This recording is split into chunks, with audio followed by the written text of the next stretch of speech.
My parents, I had wonderful parents.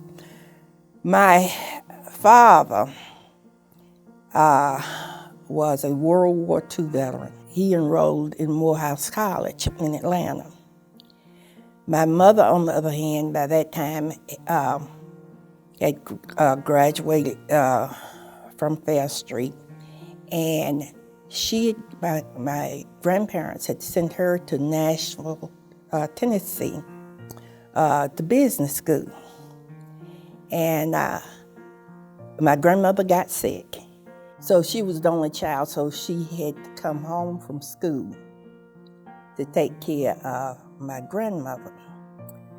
And while she was home, she and my daddy met. And I guess maybe it was sort of like love, or love at first sight, or the relationship shortly developed. Well, they were married, and my father returned to Morehouse. But while he was at Morehouse and visiting on the weekend, I came into being. And so I interrupted my father's education. He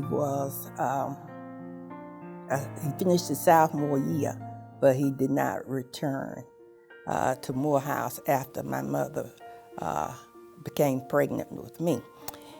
He decided he needed to go to work, and there were some other family issues that were occurring. His mother was ill with cancer, and so forth, so he felt like he needed to go to work. But having said that, his ambition, he transferred, both transferred the ambitions they had into dreams for their children. They always encouraged us to pursue education, and their thoughts and their philosophy was that education was the way to upward mobility. My daddy always took a newspaper.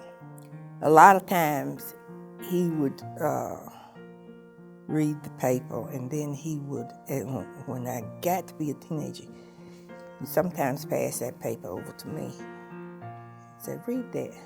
What do you think about that?" Whatever.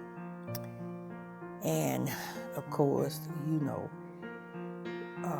would talk about, he would talk to me about how things were changing, and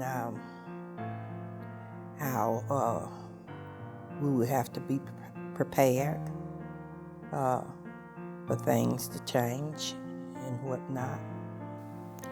I can remember when I would go during the summer and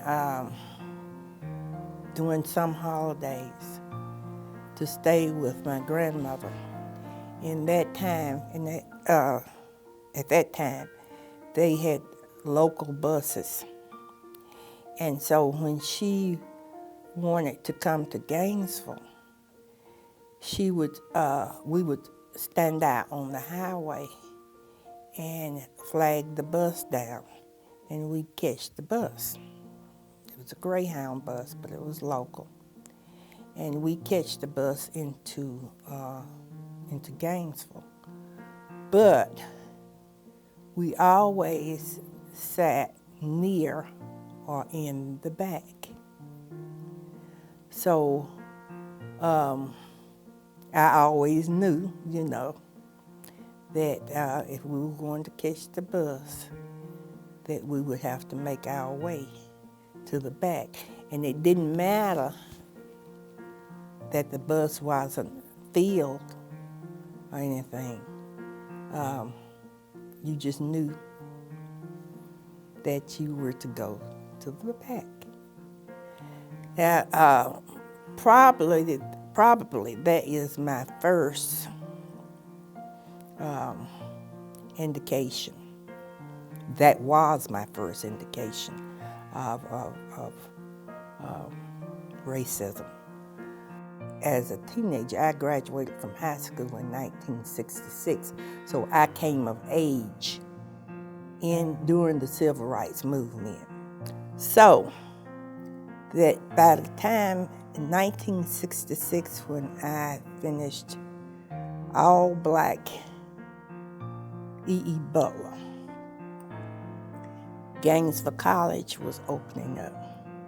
As it turned out, and as God willed it, I finished Gainesville Junior College then, was the first African American to graduate from Gainesville College in 1968.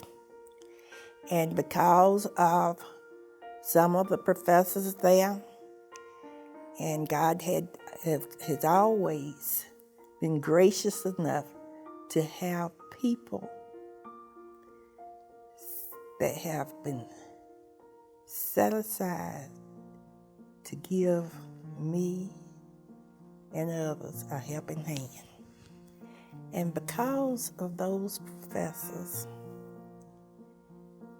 I was able to enter the University of Georgia. And this was, 7 or 8 years after they had been integrated. So there were still not a lot of black people. Maybe about 100, and that's counting city students and graduate students and what have you. So I was able to attend the university for the final 2 years. They sent me back to Gainesville to do student teaching, and I've been here.